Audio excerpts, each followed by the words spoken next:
Décret D 2023-0031 PRG CNRD SGG portant création, attribution, organisation et fonctionnement de l'Agence nationale de financement des collectivités locales ANAFIC.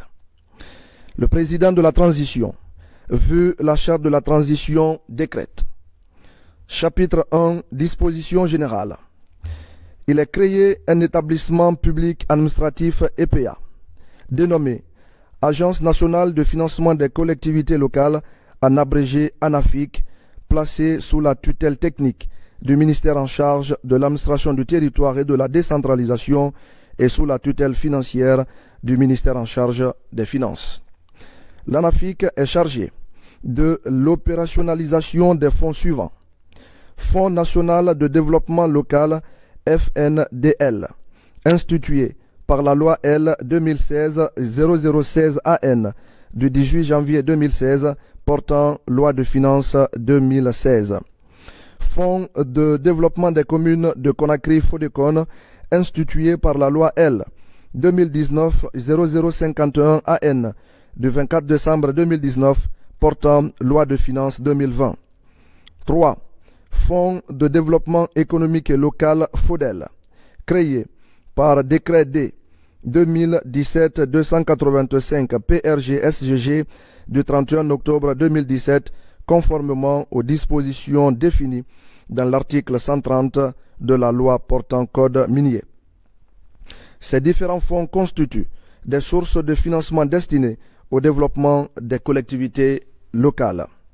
L'Agence nationale de financement des collectivités locales est dotée de la personnalité morale, de l'autonomie administrative et financière.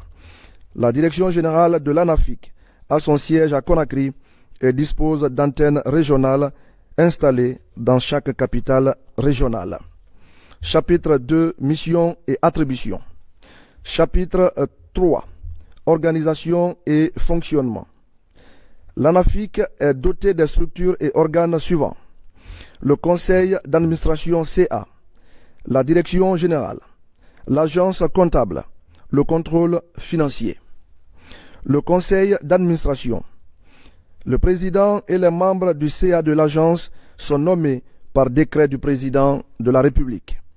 Le président et les membres ont un mandat de 3 ans, renouvelable une fois. Le CA se réunit en session ordinaire une fois par semestre pour une période n'excédant pas 15 jours ouvrables. L'ouverture de la session a lieu le premier jour du dernier mois de chaque semestre. Si cette date correspond à un jour férié, l'ouverture se fait le premier jour ouvrable suivant. Le CA, après concertation avec le directeur général de l'agence, peut tenir des sessions extraordinaires sur convocation du président ou sur décision des 2 tiers de ses membres sur un ordre du jour précis.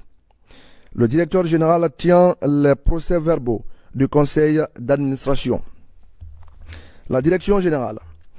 Le directeur général et son adjoint bénéficient en sus de leur salaire d'une indemnité forfaitaire de fonction dont le montant est déterminé par les tutelles techniques et financières après avis du ministre en charge du budget pour des raisons de sauvegarde de l'équilibre de l'ensemble du budget de l'État. Ils peuvent également bénéficier des avantages en nature accordés sur proposition du CA. Aucune rémunération permanente ou non, autre que celle prévue ci-dessus, ne peut être allouée au directeur général ou à son adjoint, sauf celle liée au cas de remboursement de divers frais conformément à la législation en vigueur. L'agence comptable. L'agence comptable est dirigée par un agent comptable nommé par le ministre en charge de l'économie et des finances. L'agent comptable est responsable de l'exécution des opérations financières et comptables conformément aux règles du système de gestion des finances publiques en République de Guinée. À cet effet, le mode de fonctionnement de l'agence comptable sera défini dans un manuel de procédure conformément aux conditions prévues par la loi organique relative aux lois de finances et le règlement général sur la gestion budgétaire et la comptabilité publique.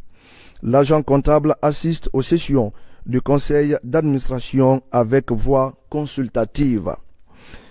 Le contrôle financier. Le personnel. Le personnel de l'agence est composé de fonctionnaires en position de détachement et de contractuels.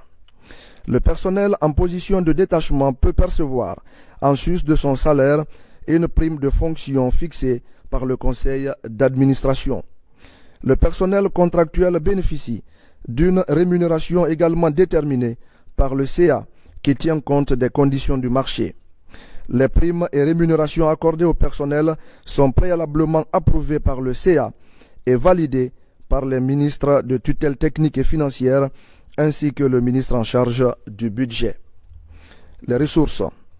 Un arrêté conjoint du ministre en charge de l'administration du territoire et de la décentralisation, du ministre en charge des finances et du ministre en charge du budget déterminera les modalités d'abondement, de répartition, d'exécution et de transfert des 3 fonds aux collectivités locales conformément aux dispositions de la loi. Les charges et dépenses. Les charges et dépenses de l'agence sont constituées par les dépenses de personnel, les dépenses de biens et services, les dépenses d'investissement, les ressources destinées aux collectivités locales. Chapitre 4. Dispositions finales. Les attributions et l'organisation des départements, des services et des antennes régionales de l'ANAFIC sont fixées par arrêté du ministre de l'administration du territoire et de la décentralisation. Les ministres de l'administration du territoire et de la décentralisation, de l'économie, des finances et plans et du budget sont chargés, chacun en ce qui le concerne, de l'application du présent décret. Le présent décret qui abroge toutes dispositions antérieures contraires prend effet à compter de sa date de signature, sera enregistré et publié au journal officiel de la République. Conakry, le 24 janvier 2023. Signé Colonel Mamadi Doumbouya.